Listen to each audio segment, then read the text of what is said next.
And we are on video. You ready, Jessica? Hey, Tom Merritt. Pardon the delay. I am in a conference room with horrible Wi-Fi, of All course. right. I'm going to start recording now for the audio podcast. Here we go. Support for the Daily Tech News Show is provided by Patreons like you at patreon.com/acedetect. This is FPN, the Frog Pants Network. This is the Daily Tech News for Wednesday, August 6th, 2014. I'm Tom Merritt. Joining me today, very excited to have Jessica Naziri, tech expert and journalist covering the interaction between technology, media, and culture. Intersection, I should say. Jessica, thanks for joining us today. Thanks for having me. How are ya? I'm good. Jessica went to and found a private conference room. Very expensive. Did not expect this, but if she sounds like she's in a room, that's why. That's exactly why. That's right. It was really expensive. I can't disclose the amount. No, I really appreciate you doing that. I actually really appreciate you taking the time to be on the show. This is going to be interesting. You were in Israel, about a month ago now? Is that right? Right before everything escalated in Israel. So luckily I got to go out before then. Yeah, no kidding. But you've got some interesting stories about the startup scene there we're going to talk about. But let's kick things off with the headlines. Bloomberg reports 10 Apple products, including iPads and MacBooks, have been omitted from a Chinese government procurement list distributed in July. The models had been included on the June list, and products not on the procurement list cannot be purchased with government money. The Verge reports Apple and Samsung issued a joint statement Tuesday announcing the companies have agreed to drop all litigation between the two companies outside the United States. The two U.S. cases are, of course, the biggest ones, with Apple winning the first with more than $1 billion in damages and a split decision in the second.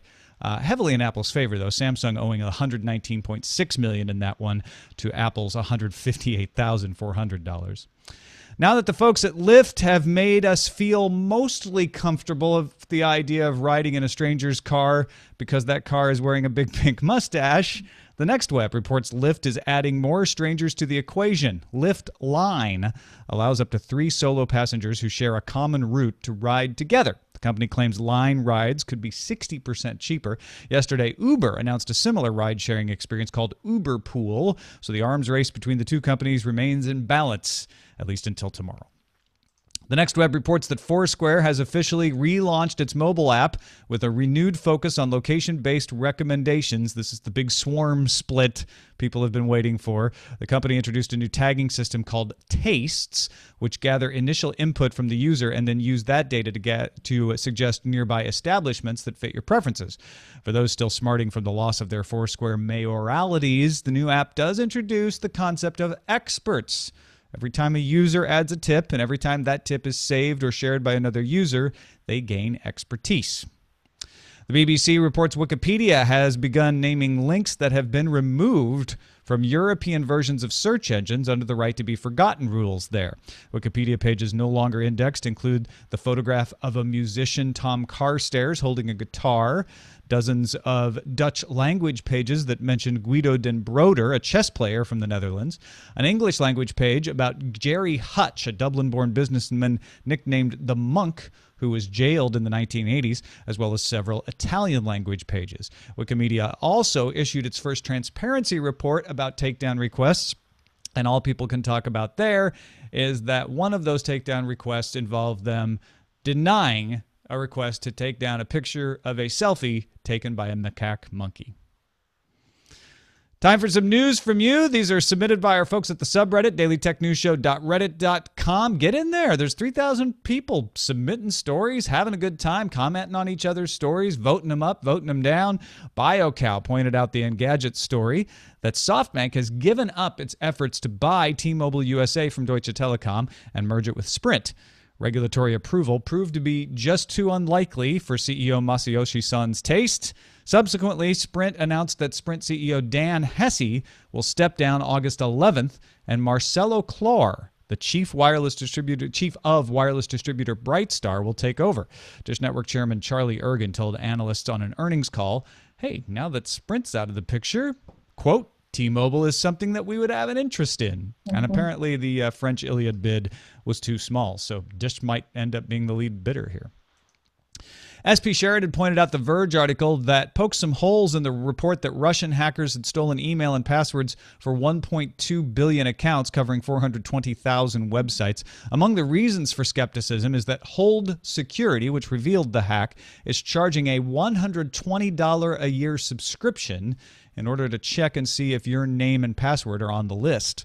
The technique to acquire the database involved buying names on the black market, as well as SQL injection attacks, which mostly affect small sites. And finally, another piece of skepticism, Russell Brandom from The Verge points out the attackers responsible have been using their vast bounty to do Twitter spamming rather than something more lucrative. Jessica, does this hack scare you given these caveats that The Verge pointed out? This is a little questionable, especially because they haven't pointed out which websites have been affected. I know supposedly Fortune 500 companies, but we don't really know exactly which websites. Sounds to me like a publicity scam, especially because they are asking people for $120 to know whether their password has been hacked or not. So there's one way to look at it. Yeah, lots of other database hacks. Open source activists or even security researchers have created open databases so you can check. So it does raise some eyebrows there that they're charging. A little bit. Yeah. And I mean, $120, and then you said there were 420,000 sites, and then 1.2 billion accounts. So doing all the math, I'm a journalist, not so good at it, but a little questionable. Yeah. Just a little bit, right? And hackers, I'm sorry for interrupting, but hackers, their job is to hack. So we've heard this so many times. This is just a different way of going about making money, in my opinion. It does seem like this is a case of someone acquiring a large database. And I'm not going to say that Hold Security was involved in the acquisition of it, but it does seem like they're taking the opportunity of a big number and a big press release to make some money off it, and good for them. But I wouldn't pay the $120, especially given that, and maybe this will change. Maybe we'll find out that this database is being used for more pernicious reasons. But if all they're doing is some Twitter spamming, that's, as they pointed out in the Verge article, that's the equivalent of boiling bones for stock. You're not using it for much if that's all you can use it for. Yeah, not so much. Just some thoughts, okay. Yeah.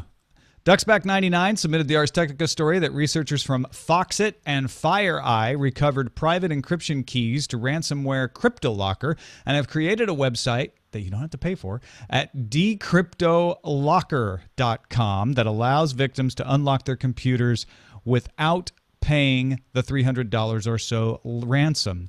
I think it's decryptcryptolocker.com. I want to make sure I get that part right. But still, free. You don't have to pay the $300 ransom. Victims must upload one of the files encrypted by CryptoLocker along with the email address where they want the secret key delivered. So you still probably shouldn't put sensitive material there, even if you are trying to unlock your machine. Captain Kipper and Magoo JC also submitted links about this story. SP Sheridan pointed out the Planetary Society article about the arrival of European Space Agency probe Rosetta arriving at Comet 67P Churyumov-Gerasimenko, becoming the first spacecraft to maneuver alongside a speeding planetary body. Well, not planetary body, but a speeding body in space. The comet is traveling at 55,000 kilometers per hour. The craft will study 67P, as I'm going to call it because that's easier to say, from alongside. And then in November, the Philae lander will put down on the comet's surface to carry out close-up experiments. So we're catching a comet, Jessica. That's pretty exciting. It's about time. I mean, all of us nerds out there, we're ready for this. It took a long time, but you know, we're getting there. I'm excited to see what happens next. Yeah, it took 10 years for this craft to get there because it had to use a couple of planets, including Mars, as a slingshot. So it was a long time coming. You're absolutely right. You know, I wonder how they measure all that. How they measure? Oh, yeah, the mathematics that goes into plotting the slingshots and everything. Yeah, yeah. It's complex. And that is a look at the headlines. Hey, folks, real quickly, I just want to remind you that if you like tech history, for instance, today is the 23rd anniversary of Tim Berners-Lee posting to a news group making the World Wide Web public for people to try out. That's just one of the facts available in the technology history Kindle singles that Scott Johnson and I put out. Scott Johnson illustrates them. I research the facts and put them together. They're available at tommerrittbooks.com for 99 cents. or just check Amazon. You can search around there for Tech History August if you want the most recent one. All right, as I mentioned, Jessica recently visited Israel, and one of the stories you put up on CNBC recently was about ultra-Orthodox members of the Haredi who also code JavaScript and building mobile apps. And if people aren't familiar with this group, explain why that is something you might not have expected otherwise. Right, it's very fascinating. Like you said, I traveled to Israel because there are so many startups there. Virtually every big major Bay Area tech company has some sort of presence in Israel, so I had to see what Israel is up to.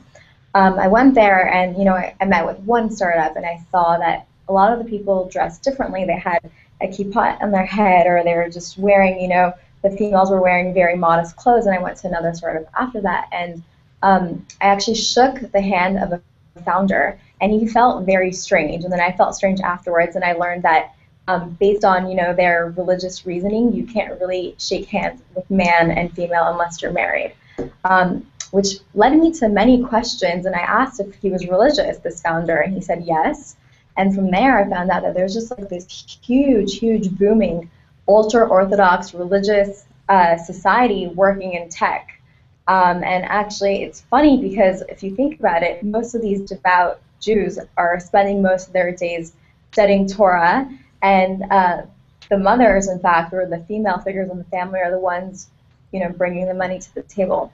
And as a result of that, the government is no longer wanting to provide for these families who don't really work but spend their time just studying Torah. And there are a lot of incentives to get these people working. And so it's interesting because the Torah that they're studying, or the Gemara or the Talmud, which are the different religious books in Judaism, supposedly they help these really religious people think in a different way, which enables them to do better in technology. And it was really fascinating, not only the way that they think, but also the way that they act, which was very interesting. And I asked what that meant, and they said, well, they're supposed to be good people, so they say they're there at 9, they will be there at 9, and they'll work till 5 and not check their Facebook or their Twitter like you and I would do, So they actually spend their time working.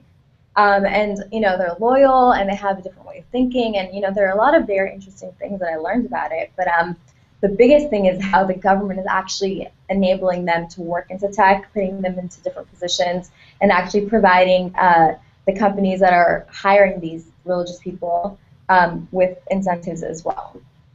It was really fascinating to me because I can see, you mentioned that JavaScript coding for mobile apps was one of the things you found one of the companies doing. And I don't know exactly in my head how to explain it, but I can see a definite connection between the way a Talmudic scholar thinking about texts particularly would be able to apply that thinking to programming, to constructing an efficient program.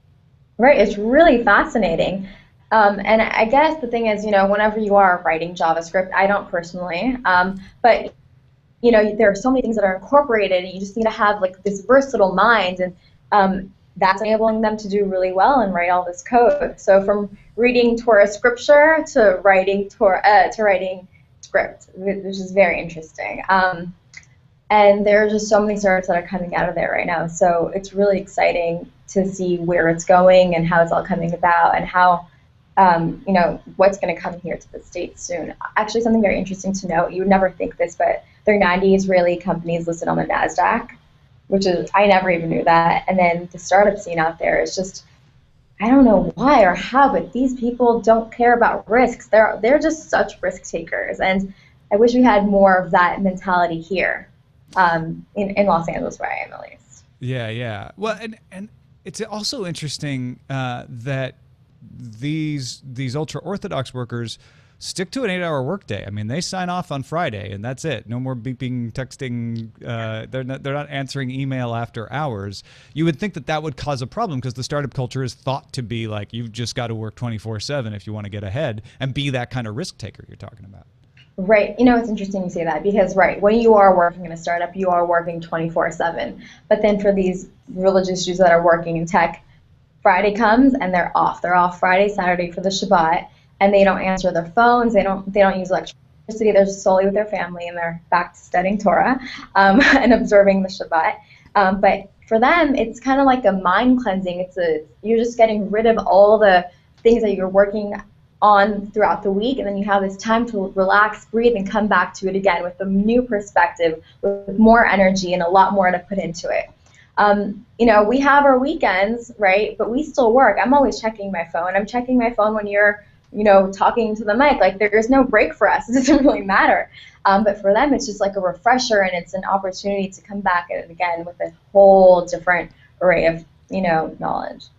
Yeah, I think this is just one example of how the startup technology scene, as it moves around the world, can take some great lessons from different cultures, because there is an inside the Silicon Valley mentality that starts to take hold. And you see people talking about on places like Medium struggling with like the distraction culture and how to wanting to unplug, wanting to take a break from the constant pinging and email management and Twitter responding. And there's lots of startups going on also. I mean, I noticed on WAMDA.com, a Ramallah-based accelerator, Fast Forward, just this week, or recently anyway, in the last couple of weeks, selected 3 startups to receive $20,000 in seed funding. And there's a startup aimed at improving postal service, an app that tracks user location for tourist attractions, a platform for security intelligence, for online security. So, you're right. This is a really vibrant scene, and it makes me wonder. And I think the Israeli scene has some awareness in the Silicon Valley circles for sure. There's companies like Waze that are definitely grabbing headlines. I wonder what other hidden startup communities there are out here that we're not noticing. You just cut out for a second, so I didn't hear that last thing that you said. I'm just wondering what startup communities out there that we don't know of that are hidden in various corners of the world. Well, I will tell you, I know nothing about what's happening in Iran. Just all jokes aside, but no, there's just so much going on, and with all these like incubators and all these startup meetups, there's so much coming about. I wish we would hear more about the ones that are going on internationally. If there was like a website dedicated to all these international startups, I'm sure there is. I'd have to run a Google search. But I mean, we're all trying to disrupt. We're all, by we, one day you and I will have apps or something like that. But there is so much out there, and it's really exciting because there's so much time going into it. And even though it's like not in our backyard, we're going to see them come about, but only when and if they get big, which is kind of a problem. Well, Jessica, thanks for sharing some of your experience there. If folks want to read this article, we'll have a link in the show notes at dailytechnewsshow.com, or look for it on cnbc.com. Let's take a look at the calendar. We got a new announcement. This is, we heard that the iPhone was going to be announced September 6th, but Apple hasn't actually said anything about it. Samsung has officially teased a reveal for September 3rd. We think it's going to be the Galaxy Note 4. So if the September 6th date turns out to be true for the iPhone, Samsung's going to be scooping them by a few days there. Tomorrow, August 7th, is the Weapons of Mass Distribution Gathering in San Francisco, which offers startups help growing their app through marketing and the aforementioned distribution. Also, August 7th, running through the 10th DEF CON in Las Vegas, one of the oldest hacker cons on the books. Friend of the show, Darren Kitchen, will be there handing out candy. If you have some time, go read the FAQ for DEF CON. Link will be in the show notes. Also, don't forget B-Sides and Black Hat happening as well. And finally, tomorrow, earnings will be released for Zynga and NVIDIA. Jessica, have you ever gotten out for DEF CON or Black Hat or B-Sides? I have not, but I really, really want to go. I am going to Chicago tomorrow. If only I had the time to go there as well. To be in 2 places at once, right? Yeah. Right. Have you been? No, I'm a little frightened. I would love to go. Darren tells me, he's like, it's not that bad. He's like, obviously don't have any Wi-Fi devices on in certain places, but he's like, they're good people, and they are good people. I don't know if my defenses are strong enough, but I'm sure I'm over worrying about it. Oh, stop. You need to give yourself more credit. That's what I'm worried about. I give myself more credit, and then somebody goes, that guy thinks he's it. Let's get him. Our pick of the day comes from Willie X. Gluck, called ClipJump, a clipboard manager from SourceForge for Windows. And Willie says it's changed the way I work for the better. It's easy and intuitive to use in that it uses the usual copy and paste shortcut keys. But now I can copy multiple items that I will need to paste, switch, and paste them sequentially without the need to switch back and forth between applications. Also has a feature that will strip the formatting. That's something that I run into myself, needing to do a lot, allowing him to replace pure text, which was a great but single-purpose app. Willie says, I also like that you get a preview of what you're going to paste. The developer also introduced plugins that do stuff like change case. There are also a bunch of other cool features. And I haven't used ClipJump, but I saw that Lifehacker gave it a thumbs up as well, Willie. So if you're a Windows user and you want to have multiple ways to do cut and paste besides the just Control-C, Control-V option that Windows comes with, you might check it out, clipjump.sourceforge.net. Do you use any utilities like that yourself, Jessica? I just use good old Control-V, Control-C. I keep it simple myself because I did try one of these a while ago, and I was like, it's more than I need. But the format stripping part of it is appealing. That's helpful. Send your picks to feedback@dailytechnewsshow.com, and you can find my picks at dailytechnewsshow.com/picks. We'll finish up with a message from Byron, also in Los Angeles, just like we are. Here's a little something interesting I stumbled upon while cleaning out my spam folder today. One of the spam messages appeared to be sent to my old GeoCities account. Did you ever have a GeoCities account? No, I don't even know what that is. Yeah, exactly. This is from way back. Yahoo bought GeoCities. They were a website maker, and then Yahoo shut down GeoCities. They haven't existed for a while. Byron says that in itself is not uncommon, since spam will usually be sent to a long list of similar email addresses, but this message was different since it was only sent to that one address. Thinking my GeoCities email address died years ago along with the GeoCities web pages, I got curious, fired up my Gmail account, sent a message to the old GeoCities address expecting it to quickly bounce back, but it didn't. Lo and behold, a new message appeared in my current Yahoo email account. I found this to be pretty nifty and retro-tastic and plan to give out my GeoCities address in special situations just for kicks. Thought the rest of the Daily Tech News Show listeners might get a kick out of this as well.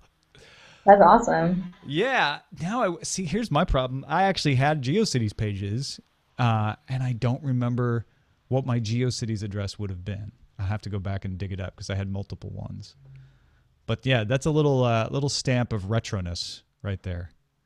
A little retro. So how long ago was that? Because I don't remember. GeoCities was in the 90s. That's when it was at its height. I think they actually shut it down 2009, something like that, 2008 maybe. Okay. I could be wrong about the end date, but it's been gone for a good 5 years probably. Imagine like 30 years from now, they're going to be like, what's Gmail? What's Yahoo? I'm excited. I mean, what's next, right? If we talk about that, I mean, it's not that it wasn't that long ago. So what, I mean, it's interesting. Yeah, 10 years from now, Byron will be writing in like, I didn't think my Yahoo address worked anymore, but lo and behold, it showed up in my Outlook, or whoever buys Yahoo eventually. Yeah, it's an interesting way to think of it. Well, Jessica Naziri, thank you so much for joining us. Really appreciate it. Thank you, Tom Merritt. It was really exciting being here. Next time, I will not have a private room with horrible internet, and I will be able to hear you better, and there will be no delay, right? Well, thank you for persisting through the technical issues as well. I always appreciate that. Thanks so much. It was great having me on, so have a great day. We will definitely have you back with better internet. In the meantime, where can folks go to follow you and find out what you're up to? They can follow me on Twitter, and it's at Jessica Naziri. So it's JESSICA NAZIRI. Excellent. Twitter.com/Jessica Naziri. Also, thanks to our 4,230 patrons who have been supporting the show. You're the ones who make sure we can stay doing the show. We super appreciate it. There's also people starting to contribute in other ways. We just started new ways to take donations. You can find the information on Patreon or any of those other ways if you'd like to support the show. And if you can, it's totally fine. But if you can't, go to dailytechnewsshow.com/donate. And don't forget, you have a voice in what stories we cover. Our subreddit is dailytechnewsshow.reddit.com. Our email address, feedback@dailytechnewsshow.com. Our voicemail box, 512-59-DAILY, 512-593-2459. Give us a call. And you can find us live, 4:30 p.m. Eastern, 1:30 Pacific on mobile.alphageekradio.com. And our website is dailytechnewsshow.com. We'll be back tomorrow with Fraser Kane from Universe Today. See you then.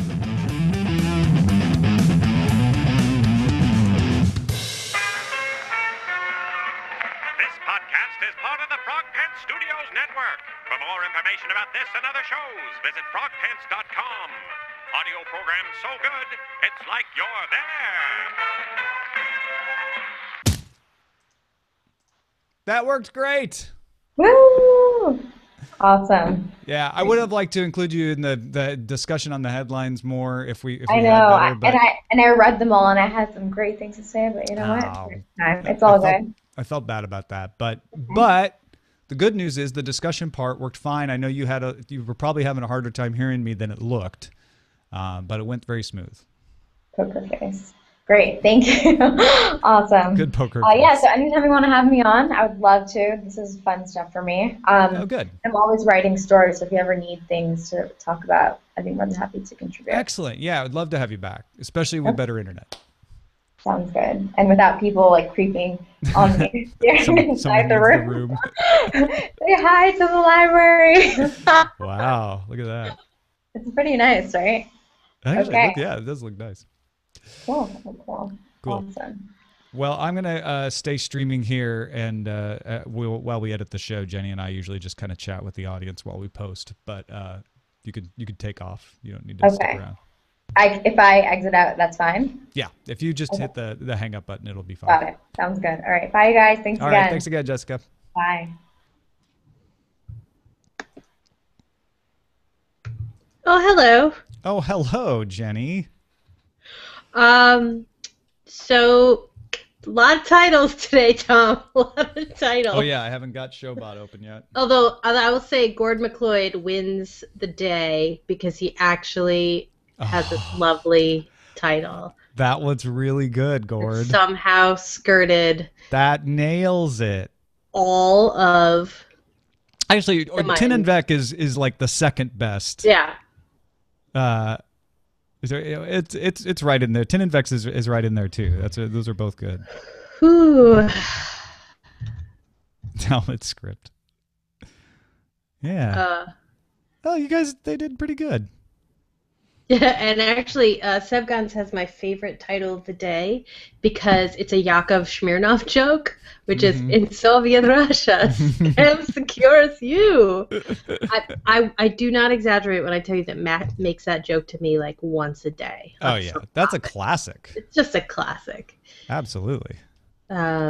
Wick Amnesia is pretty good too, Toby Pender. Yeah. Catching a Comet is actually nice as well. In there. And then there are ones I am not going to read. Oh, there's not that many of them, though. No, I know. They showed admirable restraint. Admirable restraint. Good job, chat room. I saw a couple people saying in the chat room, like, I'm not going to say any of the ones that are coming to my mind. Oh, boy. All right. I did not do show notes. I was oddly distracted. You were what? Oddly distracted. Why were you oddly distracted? Oh, because of other things. Of other things. All right. I have to do show notes. I'm exporting. I think Gord McLeod wins. Yeah, I think so. Although I do like the more geeky turn of Tin and Vex. Yeah.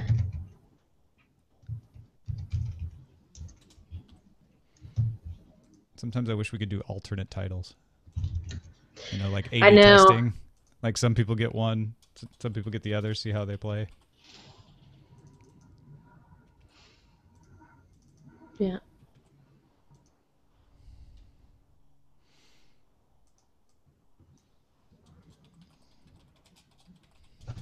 man. Everybody's posting their GeoCities pages. Look at that. Oh man. Wait, how are they posting them? Just like a PNG. Paul Gannon just posted a PNG of his GeoCities page. Good times. I lost all mine. I never saved them. We had... See, my thing was, I think my GeoCities page that was linked to my Yahoo account was not my first 2 GeoCities pages. Because, oh no, I know what it was. The one link, I had a GeoCities page for Boiling Point, the novel. And that one was, I think that one was the one linked to my... Cool. I was in Athens in GeoCities, but I can't remember my name, my street. GeoCities was like just me by like 1 year not being aware of the internet. Or being in a safe, I feel like being in a safe space in the internet. Like I was definitely on the internet in high school, but it was all through AOL. Like it was through the portal. Gotcha. And so therefore had not realized that there were other things brewing out there. And then I got to college. I don't even think I had an email account before college, which is kind of amazing.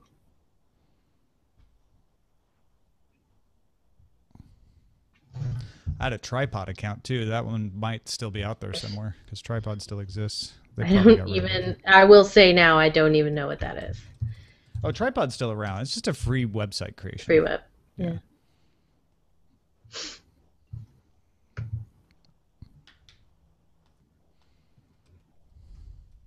What was the one that was the other community? Angel Fire? No, it was not GeoCities. It was the one that was like, oh, the Well. Oh yeah, the Well is even The Well older. I was aware of. I didn't use it, but I was The aware Well of. Well's like OG. That's pre-web actually, I think. Yeah.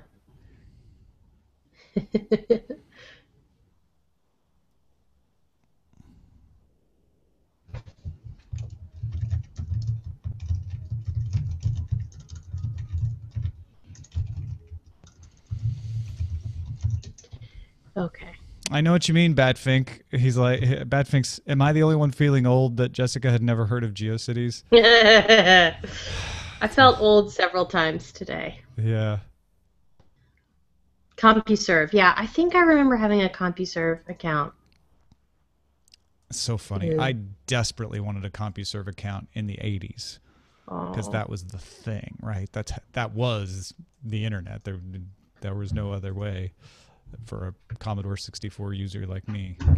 And then by the time I got to where I would have signed up for a CompuServe account, I was like, graphical web, that's for losers. I'm going to get a shell account. And I was all snotty about it. Nice.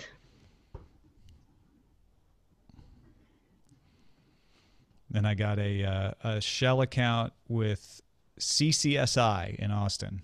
And I refused to use anything but a Lynx browser until 1996. It was a little shit. Graphical web's just for advertisements, Jenny. You don't need it. I know, Tom. I could post on news groups just fine. I don't need a website.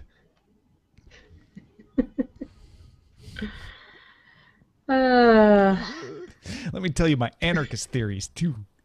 I'm trying to remember. I remember what I was just thinking. Web rings. Do you remember web rings? Oh, yeah. I had a web ring stolen from me. Wow. I ran the author's ring for years. And then I kind of like just let it on its own. And the email address I used for it was not properly forwarding. And so they had made anybody who didn't confirm this email that they sent, they put their ring up for other people to take.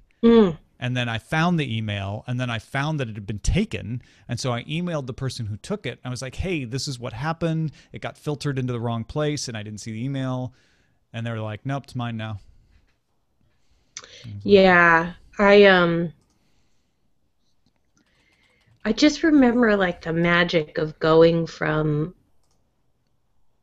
site to site to site, and I was just like, this is the best thing ever.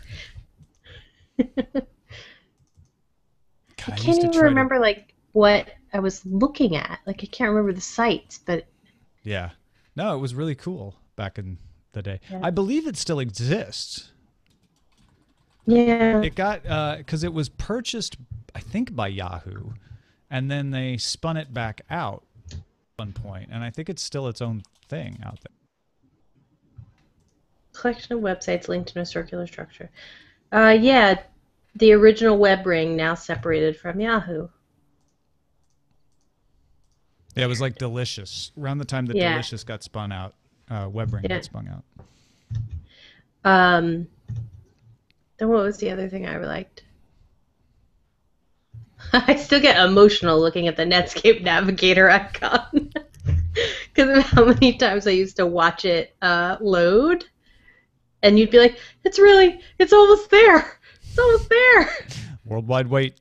Yep. I saw it the other day because like you can still access it, Netscape, and it made me so like of a time and a place. Yeah. Let's see what happens when you go to Netscape. Oh boy, a pop-up ad. That's what happens. A pop-up ad for AOL. Yep. Okay. Let me make sure that I've got the...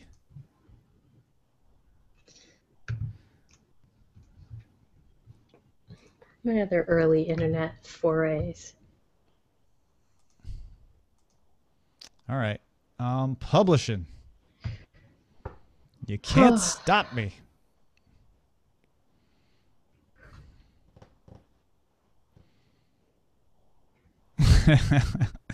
Hulk Guns, you just made me laugh because I just saw I had an apple earlier today, actually. Tasted okay.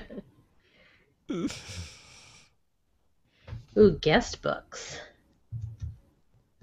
Now we're really going back. Oh yeah, everybody had to have a guest book. Yeah. And a hit tracker. Mm-hmm. Let me see. I don't think I've ever taken this page down, but I don't know if I remember the. Oh no! Here we go.